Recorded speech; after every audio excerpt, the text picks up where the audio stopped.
نحمدہ نصلی علی رسولہ الکریم اما بعد فاعوذ باللہ من الشیطان الرجیم بسم اللہ الرحمن الرحیم۔ سورہ بقرہ آیت مبارکہ نمبر 28۔ بسم اللہ اعوذ باللہ من الشیطان الرجیم بسم اللہ الرحمن الرحیم۔ کیف تکفرون باللہ وکنتم امواتا فاحیاکم ثم یمیتکم ثم یحییکم ثم الیہ ترجعون آمنت باللہ وصدق اللہ العظیم۔ ترجمہ: کیوں کر کفر کرتے ہو ساتھ اللہ کے، اور تھے تم مردے، پس جلایا تم کو، پھر مردہ کرے گا تم کو، پھر جلاوے گا تم کو، اور پھر تم اسی کی طرف پھرے جاؤ گے۔ ابھی پچھلی آیت مبارکہ میں جو میں نے چیزیں بتائی تھیں، اگر آپ وہ ذہن میں رکھیں تو اس آیت مبارکہ کو وہ اس میں بتایا تھا لستو بربکم قالوا بلا۔ اس میں اللہ تعالیٰ بتا رہے ہیں کیوں کر کفر کرتے ہو ساتھ اللہ کے، اللہ کے ساتھ کیوں کوئی شریک کو دیوی دیوتا جن سے مناجات کی جائیں، جن سے آپ کو پتہ ہو کہ اسے ہم کہیں گے اور یہ ہماری حاجت روائی کر دے گا۔ حاجت روائی کی سینس میں لا الہ الا اللہ کا دائرہ ایک اپنے ذہن میں، اپنی زندگی میں، اس دائرے کو اگر کوئی پھلانگ کے آپ کی زندگی میں شامل ہو گیا تو وہی کفر سب سے بڑا ہے۔ اللہ کی جگہ پہ جتنا اللہ پر یقین ہو اتنا یقین کسی کے اوپر نہیں ہم کر سکتے، جتنا اللہ سے پیار ہے اتنا پیار ہم کسی سے نہیں کر سکتے۔ تو یہ دائرے ہمیں لگانے چاہیے۔ ان آیات سے یہ چیزیں اگر کوئی غور کرے گا تو بات سمجھ آ جائے گی۔ کیوں کر کفر کرتے ہو ساتھ اللہ کے، تم سے مردہ، یعنی کہ وہ الستو بربکم جب ہم نے وہ عہد کیا اس کے بعد اللہ نے سلا دیا۔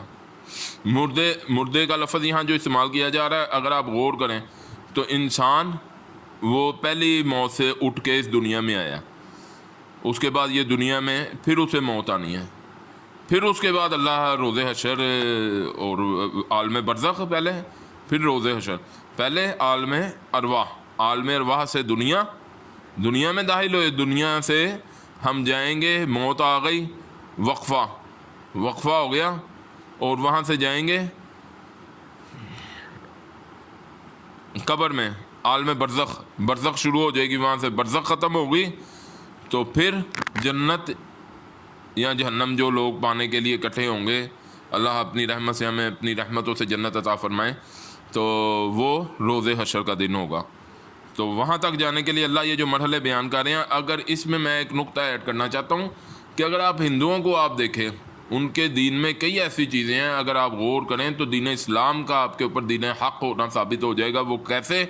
سابقہ وقتوں میں شریعتیں آئیں، اگر کوئی شریعت دوسری کسی شریعت کا مطالعہ کرنا چاہتا ہے، کرنا چاہیے، لیکن اس سے پہلے قرآن اور اپنے دین کے اوپر کچھ آپ کو عبور ہو، نہیں تو اندیشہ غلطی کا۔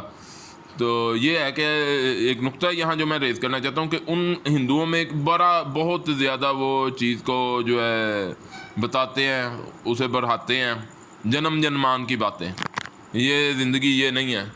تو آپ اگر غور کریں تو مسلمان بھی اسی چیز کا قائل ہے کہ یہ خالی یہی زندگی نہیں ہے، اس سے پہلے بھی ایک موت ہو چکی ہے، اب بھی موت ہوگی، اس کے بعد قبر ہوگا، قبر کی زندگی ہوگی، اس کے بعد جنت یا جہنم ہے۔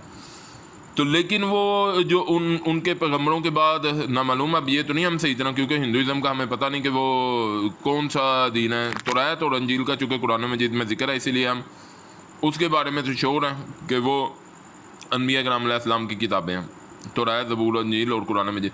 لیکن پھر بھی اللہ نے 1,24,000 پیغمبر بھیجے، ہم کہہ سکتے ہیں اگر وہ ان کی جو بھی اللہ کی اس وقت کی شریعت آج وہ کس برے حال میں ہے، لیکن پھر بھی آپ دیکھیں تو ایک بہت بڑے مذہب کے طور پر موجود ہیں ہندو، جنمان کی باتیں، تو مسلمان بھی اسے مانتا قائل ہے۔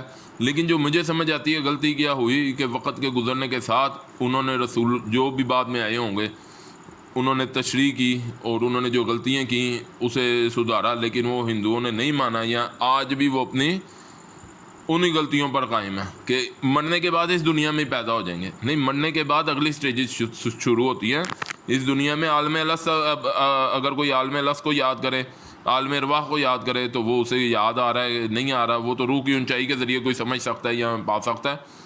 تو لیکن عام طور پر آپ کہیں تو وہ عالم ارواح تو قرآن کے ذریعے چونکہ آتا ہے تو اس پر ایمان ہے قرآن کی وجہ سے کہ عالم الست ٹھیک ہے۔ بھی ڈاکٹر اسرار احمد نشاندہی کر رہے ہیں، قرآن کی آیت کا حوالہ دے رہے ہیں، ہم ان کی بات وزنی نہیں ہے، وزنی قرآن کی آیت ہے۔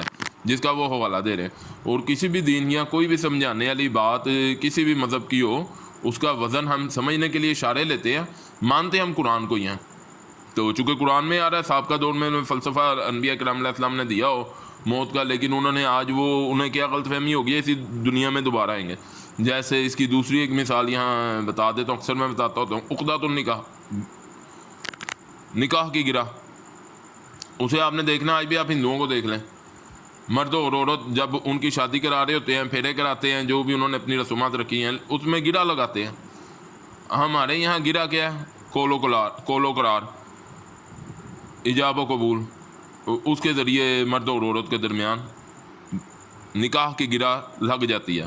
لیکن وہ مسلمان دیکھتا ہے اسے کیسے؟ الذین یؤمنون بالغیب، غیب کے ذریعے اللہ پر یقین رکھتے ہوئے، جو میں نے شروع میں بات بتائی تھی۔ اگر کوئی سن رہا ہے پیچھے سے تو اسے بات یہ سمجھ آ جائے گی میں آیت کے حساب سے، اور یہاں آ کے عقدۃ النکاح کہ اسے بھی ہم غیب میں ہی سمجھتے ہیں۔ اب یہ گرہ کہاں لگی ہے؟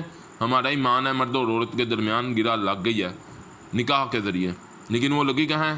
وہ آج آپ ہندوؤں کو دیکھیں تو وہ ظاہر کر کے دکھاتے ہیں، ہمارے لیے وہ غیب میں ہوتی ہے۔ مختصر یہ کہ مسلمان کا ایمان غیب کے ذریعے ہے، اور ان چیزوں سے امت محمد صلی اللہ علیہ وسلم کا کسی درجے میں کوئی ضلالت میں پڑ جانے کا اندیشہ ہی نہیں ہے۔